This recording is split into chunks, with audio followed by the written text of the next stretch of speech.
महाराष्ट्र में चल रहे हिंदी मराठी विवाद को लेकर राष्ट्रीय लोक जनशक्ति पार्टी के इकाई जनशक्ति मजदूर सभा के राष्ट्रीय अध्यक्ष सुभाष बिहारी ने केंद्रीय कार्यालय पर एक बैठक की। इस बैठक में जनशक्ति मजदूर सभा के राष्ट्रीय अध्यक्ष सुभाष बिहारी के साथ जनशक्ति मजदूर सभा के राष्ट्रीय सचिव सीपी भैया, जनशक्ति मजदूर सभा के राष्ट्रीय उपाध्यक्ष रफीक, जनशक्ति मजदूर सभा के राष्ट्रीय सचिव डॉक्टर दीपक कुमार, जनशक्ति मजदूर सभा के राष्ट्रीय सचिव और भवन निर्माण के प्रभारी अर्जुन शाह, कार्यालय प्रभारी किरण, आईटी सेल प्रभारी निधि मुखर्जी, प्राची चौधरी आदि लोगों के साथ ये बैठक की गई। वहीं जनशक्ति मजदूर सभा के राष्ट्रीय अध्यक्ष सुभाष बिहारी ने कहा कि आगामी 23 अगस्त को हम दिल्ली के जंतर मंतर पर महाराष्ट्र में चल रहे हिंदी मराठी विवाद को लेकर एक विरोध प्रदर्शन करने जा रहे हैं। इस कार्यक्रम में दिल्ली सैकड़ों कार्यकर्ता उपस्थित रहेंगे। ये भी कहा कि इस विवाद को लेकर हम प्रदर्शन के बाद महाराष्ट्र सरकार और प्रधानमंत्री नरेंद्र मोदी को ज्ञापन देंगे। वहीं और क्या कुछ कहा, ये सुनाते हैं इस खास रिपोर्ट में। साथियों के साथ हमारे बाईं ओर हमारी पार्टी राष्ट्रीय लोक जनशक्ति पार्टी इकाई जनशक्ति मजदूर सभा के राष्ट्रीय उपाध्यक्ष मोहम्मद रफीक जी, हमारे दाईं ओर हमारी पार्टी की इकाई जनशक्ति मजदूर सभा के राष्ट्रीय सचिव चंद्रेश्वरी पासवान जी और इनके दाईं ओर डॉक्टर दीपक कुमार जो राष्ट्रीय सचिव हैं और अतिरिक्त प्रभार भी इनको दिया गया है। हमारे रफीक भाई के बाईं ओर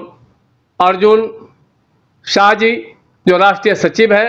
और भवन निर्माण मजदूर के प्रभारी हैं। निश्चित रूप से आज हम लोगों ने एक विशेष चर्चा किया और 23 अगस्त का जो जंतर मंतर पर हल्ला बोल प्रदर्शन है, महाराष्ट्र में हिंदी भाषी प्रवासियों के साथ जो भेदभाव और अभद्रता करते हुए और वीडियो लोड करके सोशल मीडिया पे दिखाने का काम करता है, जिन साथियों के साथ अभद्रता या भेदभाव किया जाता है, साथ ही सोशल मीडिया पर दिखाकर बिहार के लोगों को स्वाभिमान को ठेस पहुंचाने का जो काम कर रहा है, बिहारियों को जो नीच दिखाने का काम किया जा रहा है, इसके खिलाफ हम लोग जंतर मंतर पर एक ऐतिहासिक चुनौती के साथ महाराष्ट्र के राज्य सरकार को और केंद्र सरकार को हस्तक्षेप करने के लिए मजबूर करेंगे।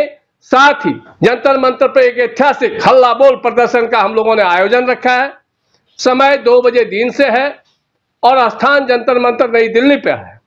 हम पूरे दिल्ली के साथियों से आह्वान करेंगे कि चाहे आप जिस भी संगठन से हैं, जिस भी दल से हैं, जिस भी पार्टी से हैं, अगर हिंदी भाषी लोगों के साथ भेदभाव किया जाता है, इसके खिलाफ एकजुटता का परिचय देते हुए 23 अगस्त को हल्ला बोल प्रदर्शन में आप लोग भाग लीजिए। और तमाम साथियों को हम आग्रह करते हैं कि अपने अपने संगठन के झंडे बैनर के साथ हम लोग ज्यादा से ज्यादा संख्या में ये दिखा सके कि हम लोग हिंदी भाषी के साथ जो आप भेदभाव कर रहे हैं, हर राज्य में हर राज्य के लोगों को स्वाभिमान से रहने का अधिकार है। हमारी पहचान, सम्मान, स्वाभिमान और समाधान, अगर इस पे भी सरकार के द्वारा हस्तक्षेप नहीं किया गया तो निश्चित रूप से हमने महाराष्ट्र के जितने भी यहाँ मंत्री और एमपी हैं, तमाम जो एम्प्लॉइज हैं, ऐसे लोगों को चिन्हित करके उनके निवास को घेरने का काम करेंगे और उनको मुंहतोड़ जवाब देने का काम करेंगे कि आप अगर महाराष्ट्र में करेंगे तो हमारे राज्यों में भी महाराष्ट्र के लोगों को रहने नहीं देंगे, चलने नहीं देंगे और मजबूर कर देंगे महाराष्ट्र की सरकार को और केंद्र सरकार को हस्तक्षेप करने के लिए। हमारी पहचान, मान, सम्मान और स्वाभिमान हमसे जो टकराएगा चूर चूर हो जाएगा। हल्ला बोल रैली में ज्यादा से ज्यादा संख्या में हमारी सभी साथी आएंगे और एक ऐतिहासिक प्रदर्शन उस दिन होगा।